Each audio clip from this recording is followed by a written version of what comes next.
Okay, so just to recall, we are discussing linear models for classification. And in this linear model for classification, we are discussing discriminant functions.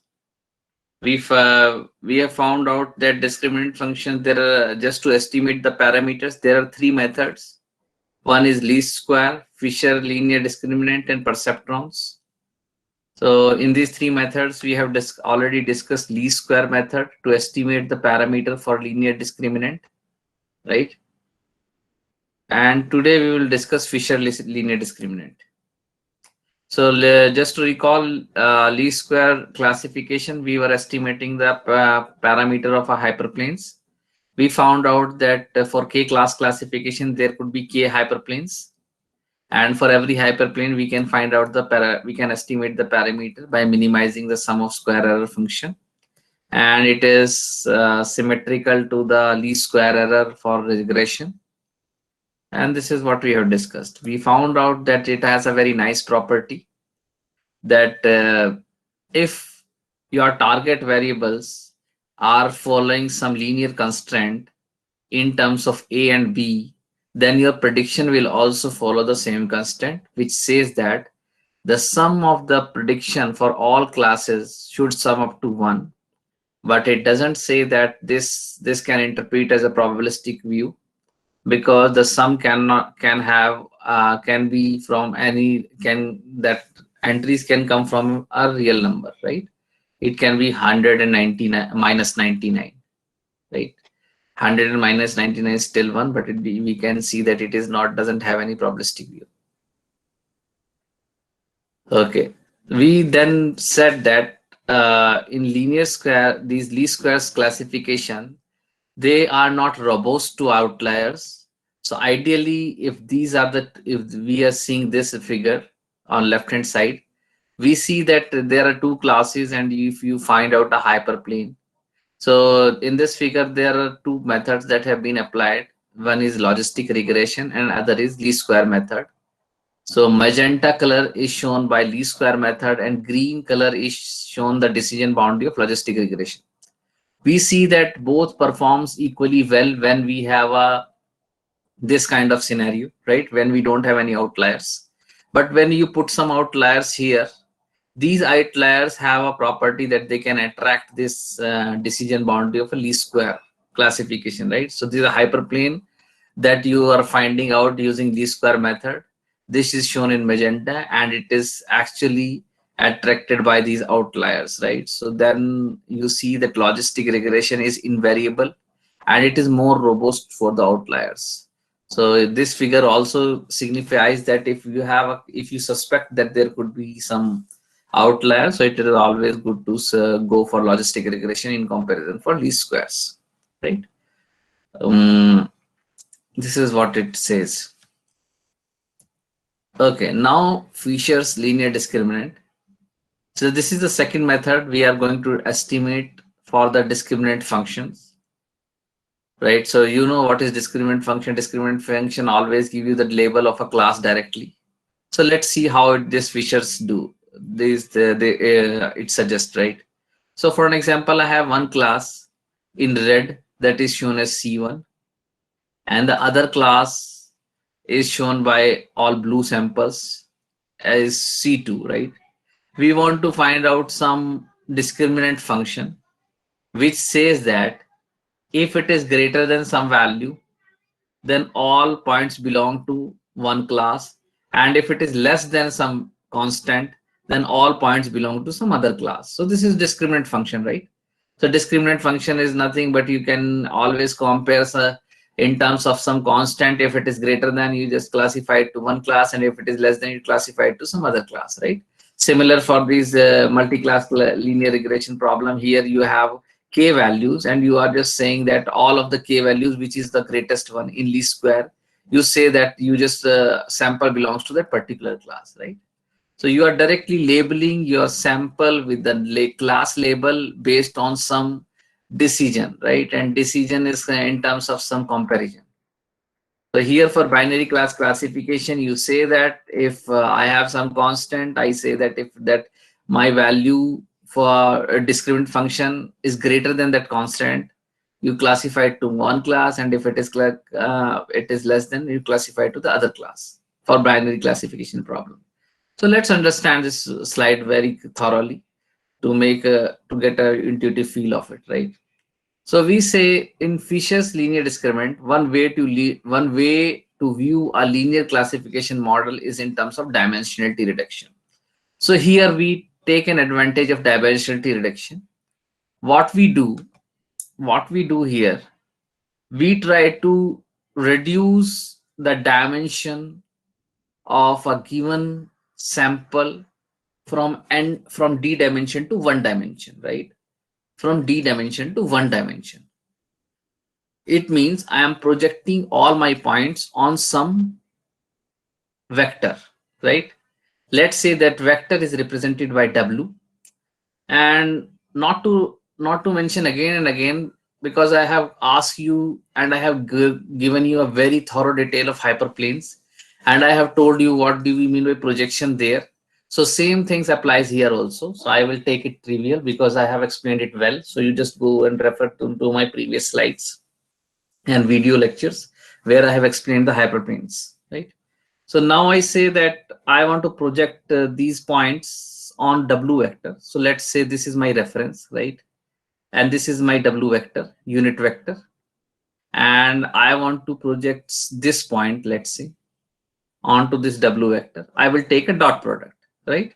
I will take a dot product. So somewhere it will come here if it W is a unit vector, right? Then I will take some another vector, this, some another point, which is represented by vector. I take a projection. It will come where somewhere here. Then I will take for this another point, right? So I will take some another point for second class.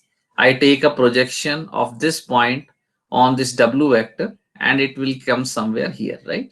So I'm just projecting these points on this vector W. My vector W is represented here. It may be unit vector, or it may be some unnormalized, or it may be some any vector which is not scaled to one, right? Where norm is not one. So we will see that. So in general, it is just a W vector which shows you a direction. It may be a unit vector. If it is a unit vector, then I am having an absolute projection. And if it is not a unit vector, I may be having a scaled projection. That's it, right? All things remain same. So then when I project it, what I will say that it will come directly somewhere here, right? So these points projected onto some point, some vector W.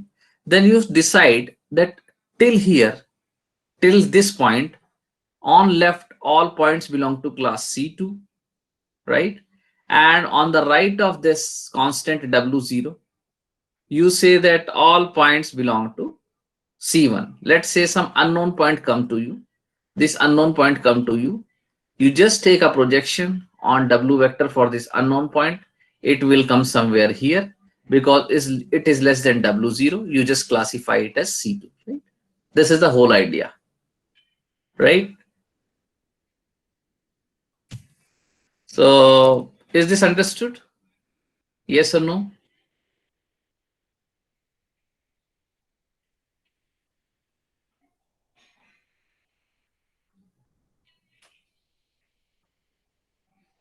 Well, very nice. Very good. You need to ask a question if you don't understand anything. It is not possible to repeat everything, right? So then if it is the case, now let's see some problems here, right? So what are the problems? So when we project it, so we will lose some information. What kind of information we are losing here? So if you say in the original dimension, these are linearly separated classes, right? So I can always find out a line which can separate these two classes well, right? So it means in original space, I can always find out a hyperplane. But the moment I started projecting it onto some line, I found out that they are overlapping, right? So they are overlapping because this section, when you project it orthogonally onto W vector, there will be some overlapping. And here you, because of overlapping, you will start inducing some error because of that in decision making. Because if you remember, in optimal decision making, if there is a overlapping in density, you can always have a minimum error which you cannot reduce further. So this is the same case, right? Because there is overlapping of some two classes, and this overlapping always creates some minimum error which cannot be reduced. So though things are simple in one dimension computationally, but what will happen, it will induce some inherent error. And you just want what? You just want this overlapping to be minimum, right? For an example, how it can be maximum, let's see one by one. So how it can be maximum, for an example, rather than take, if this is your reference and you take this W, so if this is a W, this is the overlapping you will get here, right? In red and blue, it is shown here. But what if you take this W? What if you take this W? Can anybody tell me what is the overlapping? In percentage, let's say 10, 20, 30, 40, 50, 60. What do you expect? Like what could be the overlapping on this direction? Let's say this is direction W1 and this is W direction. So in direction W1, what could be the overlapping? Anybody want to answer for this? Right. It is like 80 to 90%. Yes. Very nice. So because when I start projecting it, so it is somewhere overlapping orthogonally, and when you project it, everybody, there is 100% or almost 80 to 90% overlapping. But the intuition is clear. What I am trying to say, that there is the overlapping is more than in respect to W. So the overlapping in direction of W1 is more in comparison to W. So it means you don't want more overlapping. In converse of it, you want a direction where the overlapping should be minimum, right? So how to find it out? This is a one objective function. So I need a direction where the overlapping could be minimum, right? So let's say if this is my direction, if this is my direction, right? Then on this direction, let's say just to see it clearly, this is my direction. So all things will project here, right, orthogonally, and all red points are projected here orthogonally, right? And there is a clear separation, and you put W0 somewhere here, and because there is zero overlapping, you will get zero error in classification, right? But how to find out the direction of W? So there are, let's say this is W1 where you get some 100% overlapping. This is W where you get some 20% overlapping. And this is W2 where you almost get nothing, no overlapping. So it is just zero overlapping. So how to find it out? There could be infinite possible vectors available. And among these infinite vectors, you want one of the vector where the overlapping should be minimum. This is my one goal, objective, right? Fine. So just to do that, what we can do, you just take, so see very clearly, please stop me if you don't understand anything here. So you just take a mean of all of the blue classes separately. So this is the mean in cross here, right? So this is a mean. So you have taken all blue samples and just take a average. So you just sum them and divide by the number of samples in blue classes. Similarly, you take the mean of the all red classes, all samples in this C2, C1 class, and you get that mean somewhere fall here. Then what you do, you sub this, let's say this is your M1, M2 mean. So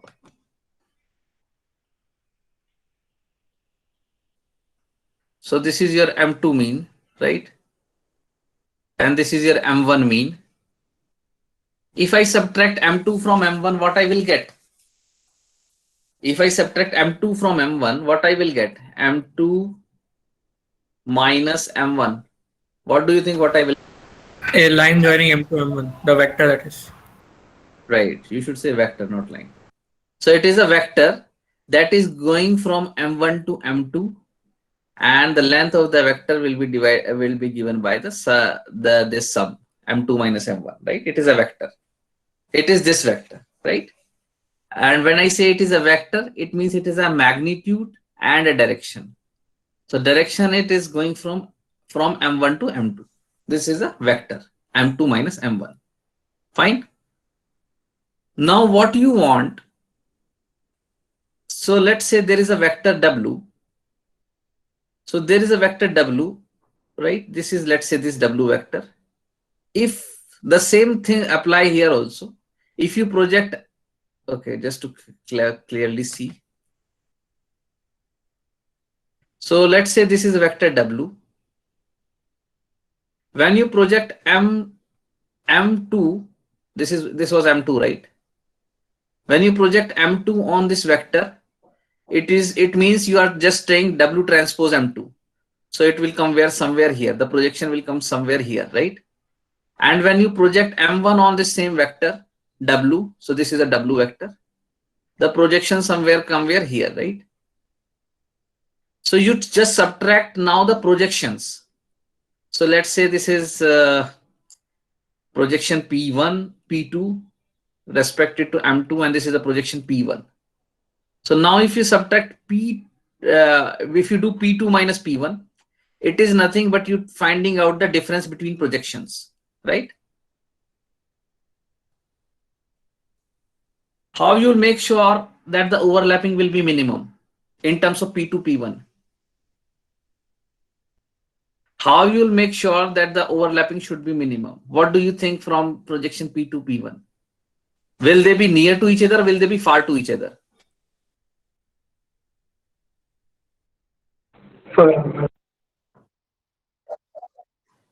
So intuitively, what it sees, like they should be far to each other, right? So this is what we do here. We take a mean for class 1. We take a mean for class 2, right? Then what we do, we take a projection of mean 2, which is nothing but m2. Then we take, because w is taken common here, then we take a projection of m1, which is nothing but this small m1. And you take a difference, right? You take a difference, and once you take a difference, you want it to be maximum. But if you just go simply, if you want to maximize it with respect to w, then what will happen? Because as I said, if w is not a unit vector, then you can scale w itself, right? Because this is nothing but w transpose m2 minus w transpose m1, right? This is w transpose m1. So you just scale w rather than saying, let's say the direction of w was this was 1 1 or minus 1 1, right? You just multiply this vector with 100, then it is minus 100 100, right? And this magnitude will grow, and this magnitude will grow, this distance will grow. So it means just to increase magnitude, you will just scale this w, which will not give you any meaningful sense. So what you have to do, you just have to constrain yourself that I want to maximize my difference between the projections, given that my w should be a unit vector, right? That's why you are saying that my w should be a unit vector, so that it should not be a scalar difference. It should be absolute. It should be an absolute difference. Just hold on. Hello.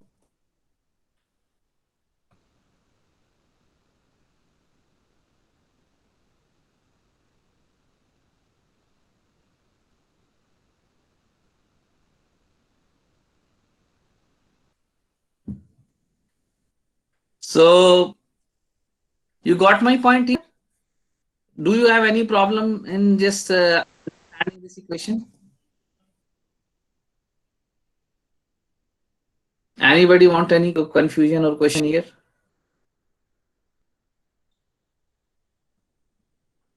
Can you say yes or no? If you have no questions, you can put no questions, no Q. Okay, very nice.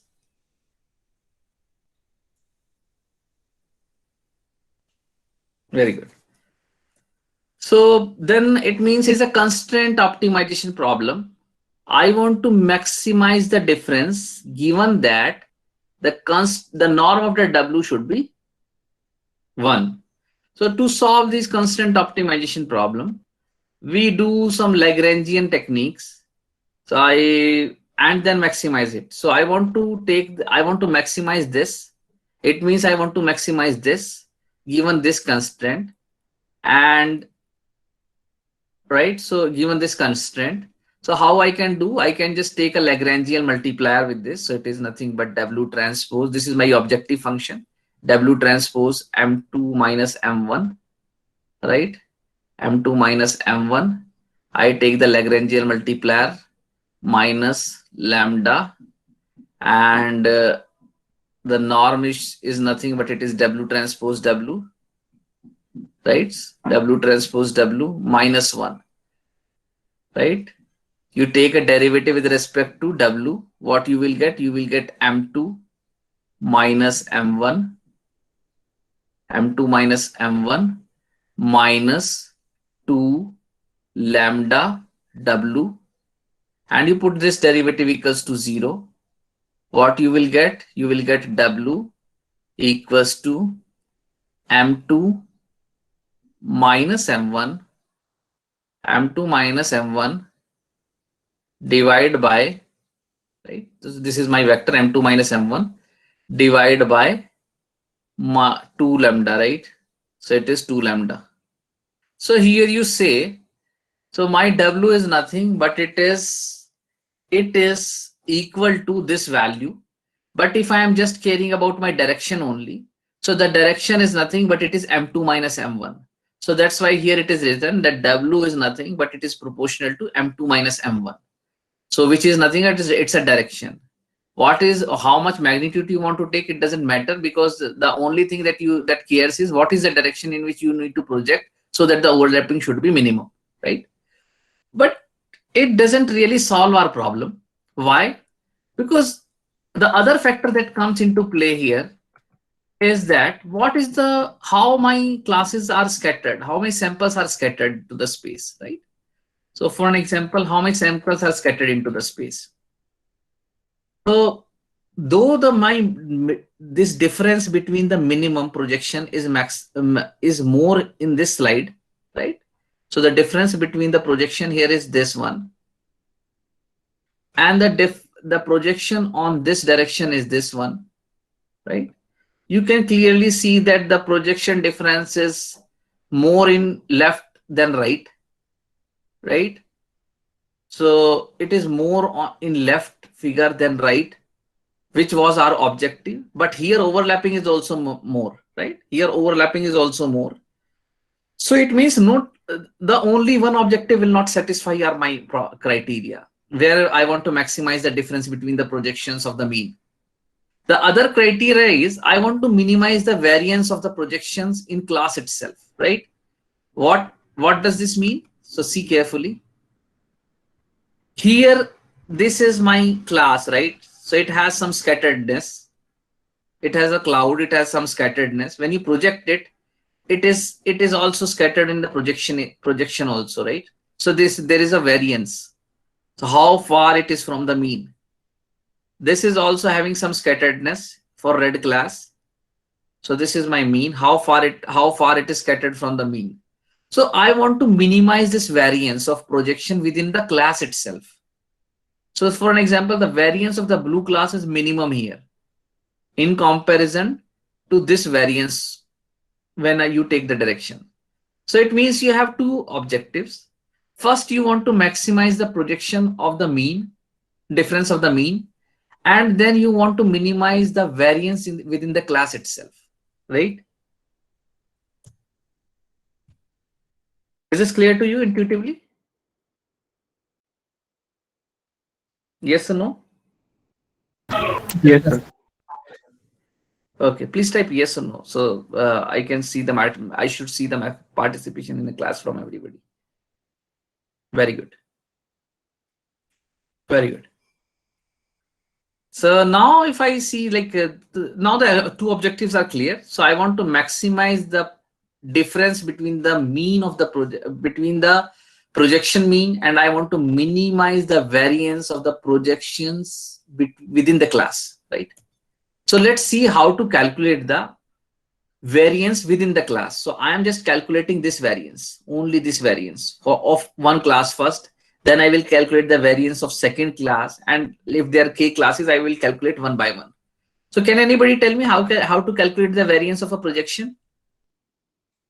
So how to calculate the variance of a projection within the class? So let's see, this is my mean, right?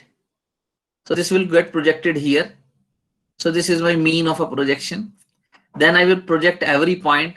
So these points will come somewhere here on the projection. And it is a one-dimensional case. Then what you will do, you just subtract mean from these samples one by one and take a square, right? How you got it? So this is how you do it. You project every point in a class on a line in a direction given by W. You subtract that projection from the mean and square it, right? Though in general we divide by the n1 also, but here the scaling factor doesn't matter much. So this is like a scaled version of a variance, right? So this is a variance within the for the kth class, right? Now the total objective function should be this. You want to maximize the difference between the projected means, and because it is a difference, to overcome you need to take a square, because it just to eliminate the sign. And then you take the variance of the first class, the variance of the second class, and you are adding it, so it is a total variance, and put inversely proportional to the cost function, so that it should be minimum. To maximize JW, this denominator should be minimum, right? And the numerator should be maximum. So you have two objective function. You are maximizing the difference between the projected mean, and the second objective is you are minimizing the inter-class covariances, intra-class covariances, within the class covariances, right?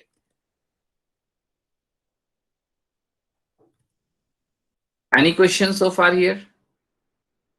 No, sir. Very nice. Okay. So let's do this now in more standard way. So I start from here itself. So my M2, I can write it. My M2 is nothing but it is W transpose my capital M2 block capital M2. So just to make you clear notation wise,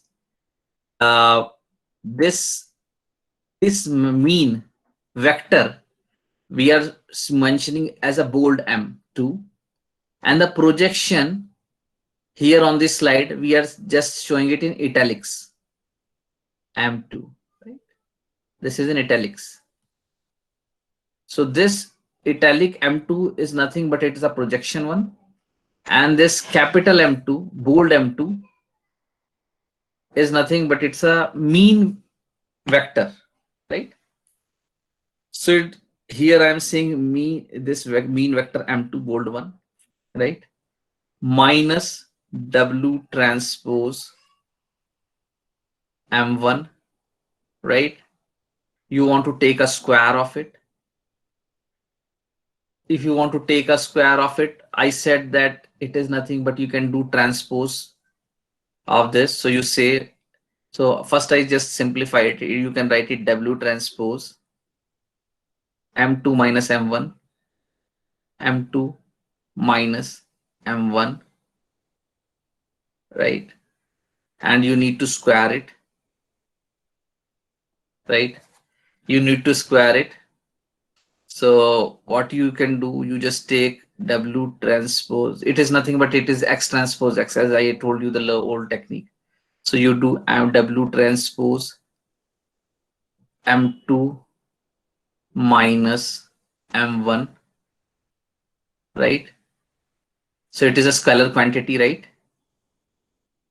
It is a scalar quantity. Similarly, either you say W transpose X or you say X transpose W, it is the same thing. Then you say M2 minus M1, right, transpose W, right, W.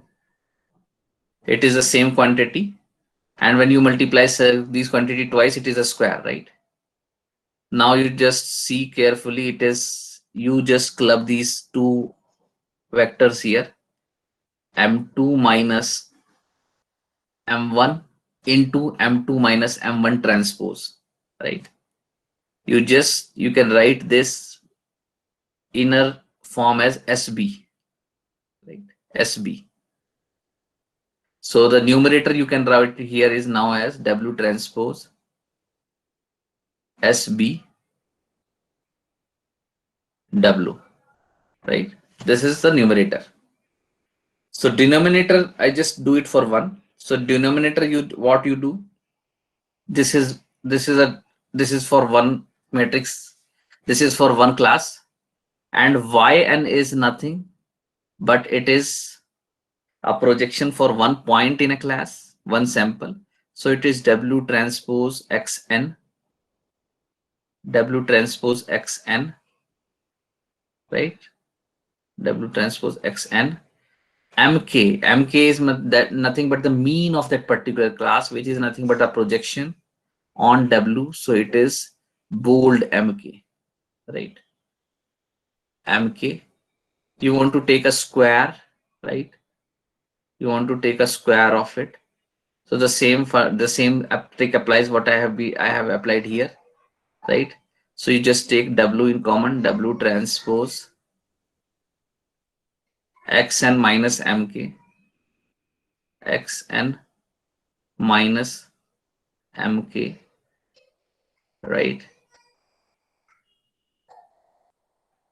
So this is also a scalar thing. So you can write, and it is a sigma here. So it is a sigma here for all points, n points, right? So you want to take a square of it. What you can do, this is first quantity, then you say xn minus Mk transpose W, right? Xn minus Mk as xn minus Mk transpose W, because it doesn't make difference whether you're doing x transpose W or W transpose x, right? So this is for kth class. So and you do for class 1 and class 2. So you just take from left hand side, you take this W common, and from right hand side you take you take from left hand side you take W transpose common, and from right hand side you take W common, because it appears for every kth entry, right? Because there is S1 and there is S2. So for S1 also this expression exists, and for S2 also this expression exists. So you just take a common from S1 and S2. So what you do, this W transpose will come common from left, and this comes from the right, and this W within this, you can write it this way, right? This is for first class and the sum of the second class, and you have done nothing but you have just taken a W from left, right, and W transpose from left, right? This is just explained. Is this clear? Yes, sir. So you juggle with this thing on your pen with pen and paper. I hope that there will be no problem at all. This is just a simple mathematics. Okay, the criteria. Now, can anybody tell me what I should do? What I'm doing here? Anybody? What I need to do now? What I have done so far?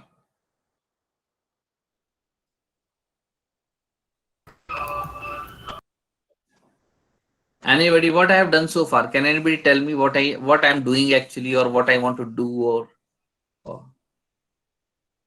come on? This is very simple. Fit distribution. No.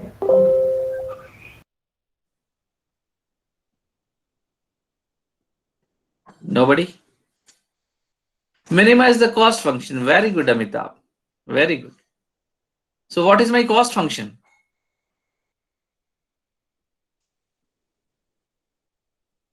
What is my cost function? J. Very nice. Some of you guys are doing good. Very good. So this was my cost function. It was directly proportional to the difference of the projection of the mean, and it was inversely proportional to the interclass covariance. And this is a total cost function. I want to maximize it. This can only be maximized when my numerator is big, which is nothing. That mean, the difference between the projected mean is big, and this cost function is big or larger when my intraclass covariances are small. It means in denominator, S1 square plus S2 square, which is nothing but interclass covariances for class 1 and class 2, should be small. That's why it is inversely proportional. So this is my cost function, total cost function. I want to minimize it. What is my parameter here? What is my parameter here? W. Very good. In what respect I want to minimize it? Everything is fixed, constant. My SB and SW are constant because it is derived from the data. The only thing that I can vary is my direction along which I want to project, and the direction is given by W. So I can tweak my W slowly and see like what is the, when it can maximize. This is my JW. So the old school technique, I will take the derivative with respect to W and put it equals to 0. So when I take a derivative with respect to W and put it equals to 0, so this is, if you remember, A upon B derivative is nothing. So it is the derivative of A upon B with respect to some function. It is nothing but it is B into gradient of A minus A into gradient of B, right, upon B square, right, upon B square. So let's do it for this case. So this is my numerator. I want to take a derivative with respect to W, and my denominator will come as it is. So this is just to put it in terms of A and B. So this is my A, this is my B. So here what I will do, B come as it is. So A, when I take a derivative with respect to of A with respect to W, what I will get? It is 2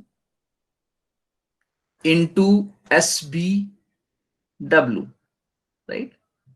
2 into SBW minus, right? So then my A will come as it is. So may A come as it is, and I will take the derivative of B with respect to W, which is nothing, 2 into S W W, right? And I will get the denominator square, which is nothing but B square. I put it equals to 0. I put it equals to 0. So this B square will go away, right? I will left with the numerator. So this 2 will cancelled out, right? And I will left with this term here, right? Because my B is this SB, oops.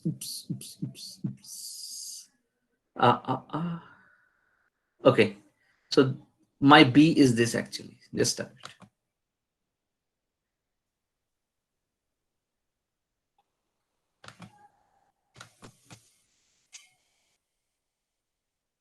So my B is this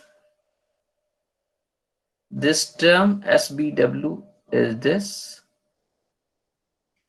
my A is this,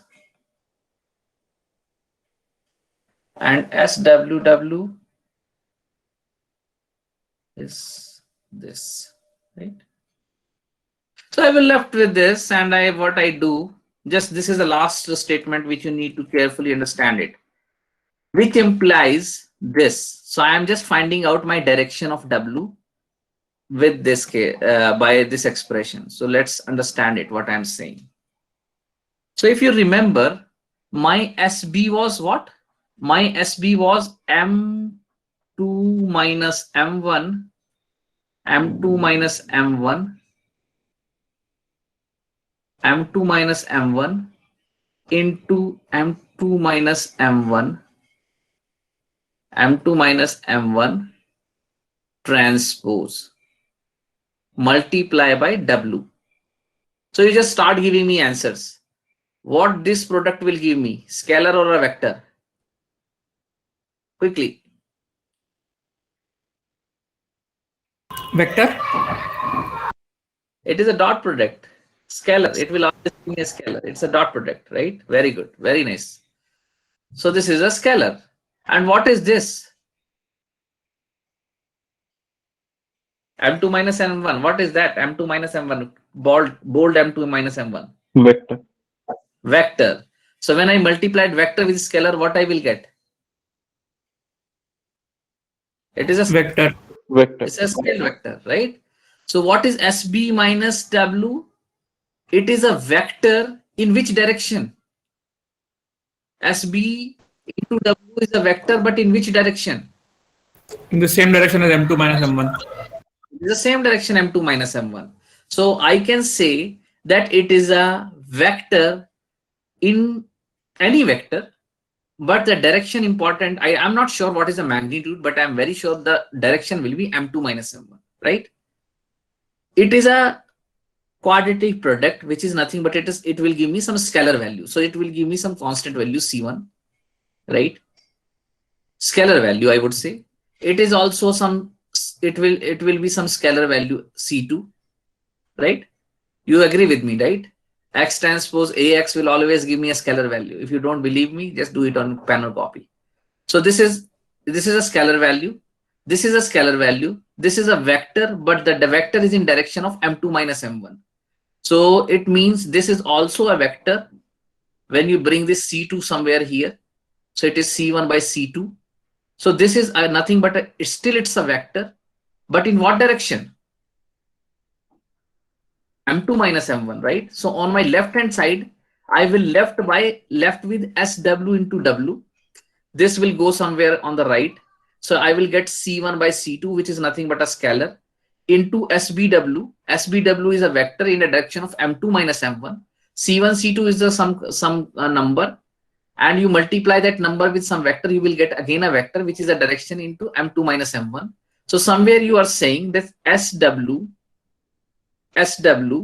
into W equals to some constant K, and vector is M2 minus M1, right? M2 minus M1, but you are not care, but you don't care what is that magnitude K, right? So what to find out the value of W, you just bring SW here. So it will be SW inverse. And if you don't care about what is the constant, you just make it proportional here. And this is what is written here. So it means W, the direction on which you want to project will given by this product. Inverse of SW multiply by M2 minus M1, right? This is all what it is shown here. So it shows you that the projection, the direction on which you want to project is a product of these two things. This is the vector M2 minus M1, and this is a matrix, right? I hope this makes sense to you. You please go through it. Okay, so finally, okay, I Sir, left with yeah. sir, in previous slide, Yes. are SB and SW vectors or scalars here? SB. Yes, SB is a matrix. SB is a matrix. it's a matrix. Okay, It's a matrix. okay, that makes Matrix, sense. right? Okay. SB is a one rank matrix and it is a N1 rank matrix. So don't go into So, that. sir, S1 square means S transpose S. Like, is it like Where is that? it? Where is that S1 square I have written? Sir, in previous slide, S1 square plus S2. Right. So S1 is nothing but here on this slide you are saying, right? Yes. So S1 is nothing but it is a variance. Once you projected your data, what is the variance there? So projection is what? How many? What is the dimension of a projection? Can you tell me quickly? Here, it is one dimension. One dimension, right? So if it is a one dimension, how you will calculate a variance? It is mean minus the sample square and normalize it, right? Yes, yes, So yes. this is that one. This is that one, right? This is what I'm Okay, okay, yes. right. So you just spend a time here because I have gone so many times. I may be very quick in telling these things, but to digest it, you just spend some time with these slides. So even I should encourage you to read that lecture, that chapter 4 from PRML. It is very nicely written, and you will get it. Okay. So thank you very much. If there are any question, you can stay here, and otherwise you can drop your attendance and let. So any other question anybody have?